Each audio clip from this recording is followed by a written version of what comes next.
चलिए अब हम लोग नेक्स्ट क्वेश्चन स्टार्ट करते हैं। क्वेश्चन नंबर 30 क्या कह रहा है कि find the all points of the local maxima and local minima of the function given by F X is equal to 2x³ minus X square plus 6x plus 5। Same question है, इसका भी graph हम लोग नहीं बना सकते हैं।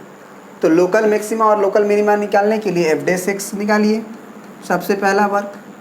तो 3 2 जा 6x स्क्वायर माइनस 6 2 जा 12x प्लस 6।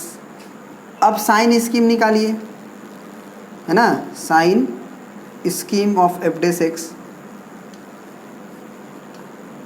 तो उसके लिए क्या करो पहले कि एफ डैश एक्स को थोड़ा सा छोटा करो। तो ये एक्स स्क्वायर मतलब फैक्टराइज करो, 2 जा और प्लस 1। तो इसका मतलब ये साफ दिख रहा है, ये 6 इंटू एक्स माइनस 1 का होल स्क्वायर है शायद। ठीक है, बिल्कुल बिल्कुल। तो अब एफ डैश एक्स का जो साइन स्कीम है अगर वो निकालना चाहें तो x बराबर 1, और आपको पता है कि क्रॉस पॉइंट बनेगा x बराबर 1 पे, क्योंकि स्क्वायर है ना। तो स्क्वायर है तो प्लस साइन स्कीम जो होगा प्लस, अब ऑड है तो ऑड रहता है तब माइनस होता है, अब यहाँ भी प्लस ही होगा। तो इस क्वेश्चन में तो ये क्लियर है भैया कि अगर स्लोप प्लस टू प्लस गया तो ना ही पॉइंट ऑफ लोकल मैक्सिमा होगा ना ही लोकल मिनिमा होगा। मतलब ये x बराबर जो 1 पॉइंट है वो कहलाएगा पॉइंट ऑफ इन्फ्लेक्शन। तो इसमें लिख देंगे कि neither local maxima nor local maxima nor local minima, यही से कह सकते हैं, है ना। कोई दिक्कत? ये तो मेथड 1 हुआ कि फर्स्ट ऑर्डर डेरिवेटिव टेस्ट से पता किया कि स्लोप पॉजिटिव टू पॉजिटिव गया, इसका मतलब कर्व कुछ इस तरह से गया होगा, है ना। यहाँ भी स्लोप पॉजिटिव, यहाँ भी स्लोप पॉजिटिव, और यहाँ पे स्लोप 0। तो प्लस टू प्लस गया 1 पे। तो ये बात पता चल गया कि इस फंक्शन का डेरिवेटिव 0 नहीं हो रहा है, मतलब ये मैक्सिमा और मिनिमा इसका नहीं होगा, लोकल मैक्सिमा और लोकल मिनिमा नहीं होगा। दूसरी चीज़ कि अगर x माइनस इन्फिनिटी डाले तो y माइनस इन्फिनिटी हो जाएगा, x अगर प्लस इन्फिनिटी डाले तो प्लस इन्फिनिटी हो जाएगा। मतलब रेंज तो माइनस इन्फिनिटी से प्लस इन्फिनिटी है, लेकिन बीच कुछ कर्व इसी तरह का होगा। x बराबर 1 पे dy बाई डी एक्स 0 हो रहा है, लेकिन उसके पहले स्लोप भी पॉजिटिव ही गया है, ये चीज़। अगर डबल डिफ्रेंशिएशन से चेक करना चाहते हो तो भी कोई दिक्कत नहीं है। पहले क्या करो, मेथड 2, यहाँ के बाद एफ डैश एक्स निकालने के बाद इसको 0 से इक्वेट करो। तो एफ डैश एक्स को अगर 0 से इक्वेट करेंगे तो x का वैल्यू 1 आएगा। अब डबल डिफ्रेंशिएशन निकालो। तो डबल डिफ्रेंशिएशन तुम यहाँ से भी निकाल सकते हो, यहाँ से भी निकाल सकते हो। चलो हम यहीं से निकालते हैं। तो एफ डबल डैश एक्स चाहे यहीं से निकालो, क्या दिक्कत है। 6 2 जा 12 इंटू एक्स माइनस 1, ठीक है। और फिर x का डिफ्रेंशिएशन 1। अगर हम f डबल डैश एक्स का वैल्यू अगर हम 1 पे चेक करें तो वो 0 आ रहा है। मतलब d2y by D x square का वैल्यू पॉजिटिव ना ही आया और ना ही नेगेटिव आया, तो ये क्लियर नहीं हो पाएगा कि अपवर्ड कर्व है कि डाउनवर्ड कर्व है। तो अब फिर से एक बार डिफ्रेंशिएट करेंगे, ट्रिपल डैश एक्स मतलब d3y by D x square. तो वो करेंगे तो ये हो जाएगा 12, ये ऑलवेज पॉजिटिव। तो आपको बताए थे odd number of times differentiate करने के बाद पॉजिटिव हो तो उससे क्लियरिफाई नहीं हो पाता है कि ग्राफ अपवर्ड होगा कि डाउनवर्ड होगा, ठीक है। तो यहाँ से भी हमको पता चल गया कि ऑड नंबर ऑफ टाइम्स जब डिफरेंशिएशन पॉजिटिव आ रहा है तो ना तो अपवर्ड होगा ना तो डाउनवर्ड होगा। तो here x is equal to 1 is not a local maxima and not a local minima, क्योंकि यहाँ पे ना तो लोकल मैक्सिमा एग्जिस्ट करेगा ना लोकल मिनिमा एग्जिस्ट करेगा, ठीक है। बस लिख देंगे डज नॉट एग्जिस्ट। चलिए अब आते हैं हम लोग नेक्स्ट क्वेश्चन पे, ठीक है। तो अब मान लो कोई बच्चा बोलता है कि सर x बराबर 1 को क्या बोलेंगे, तो आपको बता दिए कि स्लोप अगर पॉजिटिव टू पॉजिटिव गया या निगेटिव टू निगेटिव गया तो x बराबर 1 को हम लोग बोलते हैं point of inflection, point of inflection, याद रखना कभी कभी पॉइंट ऑफ इन्फ्लेक्शन पूछता है, तो स्लोप पॉजिटिव टू पॉजिटिव जाए या स्लोप अगर निगेटिव टू निगेटिव जाए तो वो x का जो वैल्यू होता है यहाँ पे, उसी x के वैल्यू को पॉइंट ऑफ इन्फ्लेक्शन कहते हैं। ठीक है, अब चलिए क्वेश्चन नंबर हम लोग 31 पे आते हैं। कह रहा है फाइंड लोकल मिनिमम वैल्यू, मतलब y का वैल्यू पूछ रहा है, of the function f given by f of x is equal to 3 plus mod x belongs to r। क्या आप इसी का ग्राफ बना सकते हो? बिल्कुल बना सकते हो। आपको बताए हुए हैं ग्राफ में, इस 3 को इधर खींचो तो y माइनस 3 बराबर मॉड ऑफ x, इसको कैपिटल Y मानो और इसको x माइनस 0 लिख लो और फिर इसको कैपिटल X मानो। तो y बराबर मॉड ऑफ x का ग्राफ तो जानते ही हो, V शेप, लेकिन ये V शेप बनेगा capital Y and capital X में। उसके लिए आपको न्यू ओरिजिन निकालना पड़ता है। तो न्यू ओरिजिन क्या होगा? उसके लिए आपको कैपिटल X को 0 एंड कैपिटल Y को 0 करना होगा। तो कैपिटल X को 0 करोगे, इसका मतलब x माइनस 0 को 0 से इक्वेट करोगे तो x का वैल्यू तो 0 ही आएगा। कैपिटल Y को 0 करोगे तो y माइनस 3 को 0 करोगे तो यहाँ से आएगा y का वैल्यू 3। इसका मतलब जो ग्राफ बनेगा इसका, वो पहले ओल्ड बना लेंगे, स्मॉल x स्मॉल y, फिर आपको x बराबर 0 ही है तो यही रहेगा।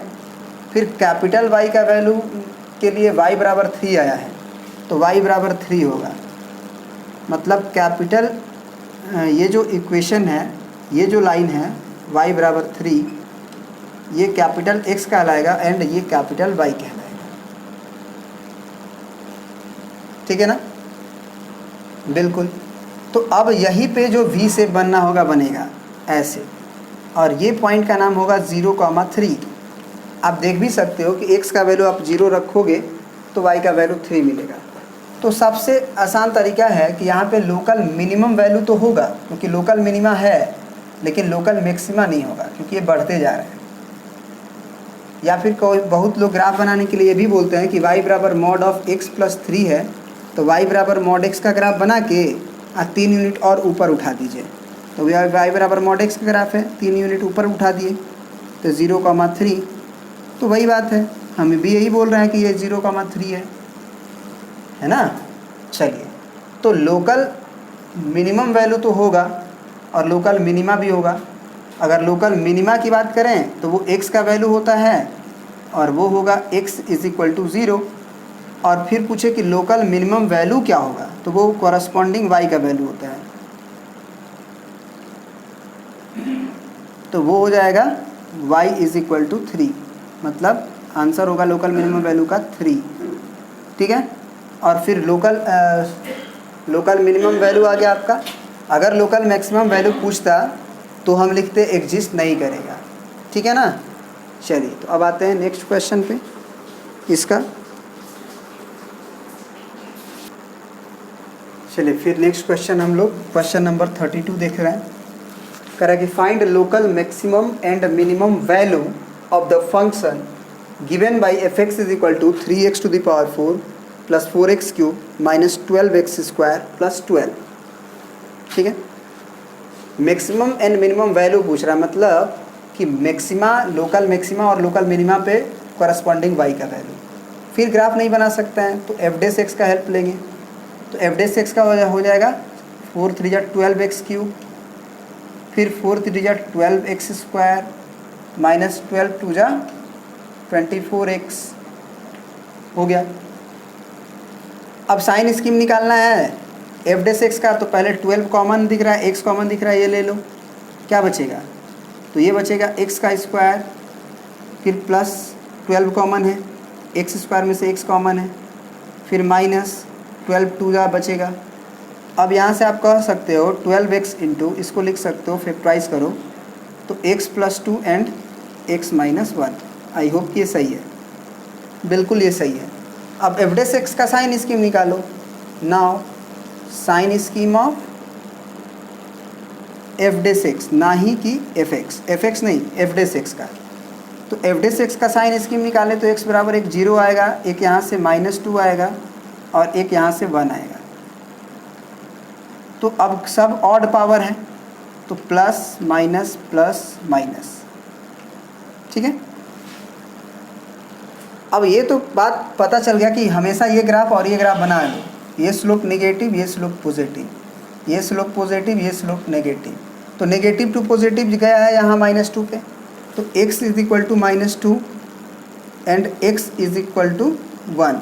Negative to positive, negative to positive, -2 and 1, ये पॉइंट्स कहलाएंगे लोकल मैक्सिमा, नहीं मिनिमा, लोकल मिनिमा कहलाएंगे। इसका मतलब f of -2 and f of 1 जो पॉइंट है वो कहलाएगा हमारा लोकल मिनिमम वैल्यू। तो इसमें पूछा भी था find the local minimum value, तो ये हो जाएगा कितना 3 × -2 का पावर 4, क्योंकि f ऑफ -2 का वैल्यू 3 × -2 का पावर 4 प्लस 4 × -2 का पावर 3, फिर -12 × -2 का पावर 2 और प्लस 12। पहले इसका कैलकुलेशन कर लेते हैं फिर निकालेंगे उसका वैल्यू। तो ये 16 48 होगा और यहाँ माइनस बाहर आएगा 32 होगा, ये -48 होगा और प्लस 12, तो ये तो कटेगा, और -32 और प्लस 12, तो 2 में से 2 गया 0, 3 में से 1 गया 2, -20। तो आप कह सकते हो कि f ऑफ -2 का वैल्यू -20 आया, और एक वैल्यू आपका बाकी है निकालना f ऑफ 1। तो f ऑफ 1 जो होगा वो होगा आपका 3 × 1 का पावर 4 प्लस 4 × 1 का पावर 3 -12 × 1 का पावर 2 प्लस 12, यानी कि ये हो जाएगा 3 + 4 - 12 + 12, ये खत्म, यानी कि 7। तो ये f ऑफ 1 का वैल्यू। तो आप लिख सकते हो कि local minimum value is equal to 7, -20, ये हुआ। फिर कहोगे कि यार x इज इक्वल टू 0, क्योंकि पॉजिटिव टू निगेटिव गया है, x is equal to 0 is called local maxima, क्योंकि पॉजिटिव टू निगेटिव जाता है तो मैक्सिमा मिलता है। इसका मतलब f ऑफ 0 जो होगा वो कितना हो जाएगा 0 0 0, यानी कि डायरेक्ट 12 लिख दो। This is called local minimum local maximum value. आगे आपका ये लोकल मैक्सिमम वैल्यू इस तरह से, ठीक है। तो ये आपको समझ में आना चाहिए। ये तो हुआ फर्स्ट ऑर्डर डेरिवेटिव टेस्ट से। आप फर्स्ट ऑर्डर डेरिवेटिव टेस्ट के बावजूद भी अगर आप सेकेंड ऑर्डर डेरिवेटिव से भी निकालना चाहो तो उससे भी बन सकता है। बाकायदे हम उसको भी बना ही देते हैं, क्योंकि जो आपको आसान लगे उसको आप यूज करो। कभी कभी क्या होता है ना कि किसी क्वेश्चन में आप फर्स्ट ऑर्डर डेरिवेटिव से बना सकते हो लेकिन सेकेंड ऑर्डर डेरिवेटिव से नहीं बना सकते हो। ऐसा मतलब मुश्किल होता है काफ़ी बनाना। और कभी कभी क्या होता है कि फर्स्ट ऑर्डर डेरिवेटिव टेस्ट से नहीं बना पाओगे, सेकेंड ऑर्डर डेरिवेटिव टेस्ट से ईजिली बन जाएगा। इसलिए ये दोनों मेथड को बताया जा रहा है आपको, ठीक है। तो आई होप वो भी क्लियर करने का कोशिश करते हैं हम।